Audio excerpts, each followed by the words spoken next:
குபேர யோகம் தரும் திருவானைக்காவல் கோவில். திருவானைக்காவலிலே அம்பிகை அகிலாண்டேஸ்வரி காதிலே ஸ்ரீசக்கரம் பிரதிஷ்டை செய்யப்பட்டுள்ளது. அம்பிகை சந்திரனின் வடிவானவர். அம்பிகைக்கு நேரெதிரே விநாயகப் பெருமான் பிரதிஷ்டை செய்யப்பட்டிருக்கிறார். விநாயகப் பெருமான் கேதுவின் அதிதேவதை. விநாயகருக்கு அருகில் ஆதிசங்கரர் பிரதிஷ்டை செய்யப்பட்டிருக்கிறார். ஒரு அடி உயர்த்தில். ஆதிசங்கரர் குருவின் வடிவானவர். குருவும் கேதுவும் இணைவதால் கேளயோகம் உண்டாகும். கேளயோகம் என்பது ஒரு கோடீஸ்வர யோகமாகும். அந்த இடத்திலே இருந்து அம்பிகையும் நீங்கள் வழிபடையில் சந்திரன் வலுப்பெறுவார். சந்திரன் நீசம் பெற்றவர்களுக்கு மிகுந்த யோகம் செய்யும். சந்திரன் கேது இணைந்தவர்கள், குரு கேது இணைந்தவர்கள் அந்த இடத்திலே இருந்து அம்பிகையை வழிபடும் பொழுது மிகப்பெரிய யோக மாற்றங்கள் நிகழும். அது மட்டுமன்றி அனைவருமே அங்கு அம்பிகையை வழிபடலாம். அதே நேரத்தில் ஜம்புகேஸ்வரர் நீர் ராசி.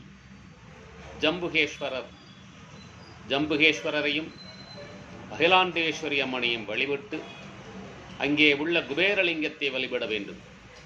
குபேரலிங்கத்தின் அருகில் ஒரு நாளிகை பொழுது நீங்கள் இருந்து உங்கள் ஜென்ம நட்சத்திரம் ஒரு நாளிகை இருந்து குபேரலிங்கத்தை வழிபட்டு வாருங்கள். உங்கள் வாழ்வில் குபேர யோகம் உண்டாகும்.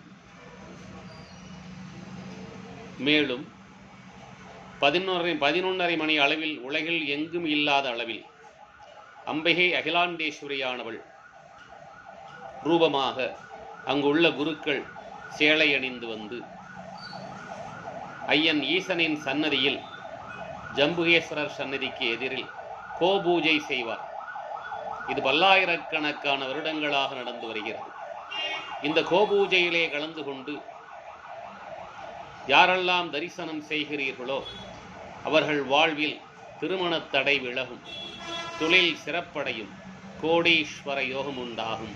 ஈசன் இறைவன் ஜம்புகேஸ்வரர் அருளால், அன்னை அகிலாண்டேஸ்வரி அம்பிகையின் அருளால், ஆதிசங்கரின் அருளால், கோமாதாவின் அருளால் முயற்சித்து பாருங்கள். கடந்த 24 வருடங்களுக்கு முன்பே நான் சென்றிருக்கிறேன். அங்கு ஒரு வாரத்திற்கு முன்பும் சென்று வந்துள்ளேன். மீண்டும் அன்னையையும் ஐயனையும் குபேரலிங்கத்தையும் ஆதிசங்கரையும் கோமாதாவையும் தரிசித்து வந்தேன். நீங்களும் சந்தித்து பாக்கியம் பெறுங்கள். வெற்றி நிச்சயம். உங்கள் வாழ்வில் சகல செல்வங்களும் உண்டாக எல்லாம் வல்ல அம்பிகையை வணங்கி வாழ்த்துகிறேன். நன்றி.